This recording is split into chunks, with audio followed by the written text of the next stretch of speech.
Haryana senior IPS అధికారి why Pooran Kumar ఆత్మహత్యకు కారకులైన వారిపై చర్యలు తీసుకోవాలని కాంగ్రెస్ సీనియర్ నేత రాహుల్ గాంధీ డిమాండ్ చేశారు. పూరన్ కుమార్ కుటుంబ సభ్యులను రాహుల్ గాంధీ మంగళవారం నాడు ఇక్కడ కలుసుకుని వారిని ఓదార్చారు.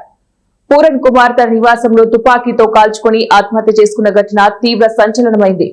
బ్యూరోక్రసీ, పోలీస్ వ్యవస్థలో కుల వివక్ష ఉందనే ఆరోపణలు మరోసారి తెరపైకి వచ్చాయి. పూరన్ కుమార్ కుటుంబ సభ్యులను కలుసుకున్న అనంతరం మీడియాతో రాహుల్ మాట్లాడుతూ ఐపీఎస్ అధికారిపై జరిగిన వివక్ష దళితులు ఎంత విజయం సాధించినా అణిచివేత తప్పదనే తప్పుడు సంకేతాలు వెళ్లేలాగా చేస్తోందని అన్నారు. ఆయన ఆత్మహత్యపై తక్షణమే స్వేచ్ఛగా నిష్పాక్షికంగా దర్యాప్తు జరపాలని, ఇందుకు కారకులైన వారిపై చర్యలు తీసుకోవాలని హర్యానా ముఖ్యమంత్రి నాయబ్ సింగ్ సైని ప్రధానమంత్రి నరేంద్ర మోదీకి విజ్ఞప్తి చేశారు. ఇది కేవలం ఐపీఎస్ అధికారి కుటుంబానికి సంబంధించింది కాదని కోట్లాది దళితుల ఆత్మగౌరవానికి సంబంధించిందన్నారు. తండ్రిని కోల్పోయిన పూరన్ కుమార్ పిల్లలు ఇద్దరు చాలా ఒత్తిడిలో ఉన్నారని, చాలా కాలంగా ఐపీఎస్ అధికారిపై వివక్ష కొనసాగించినట్లు తెలుస్తోందని రాహుల్ అన్నారు.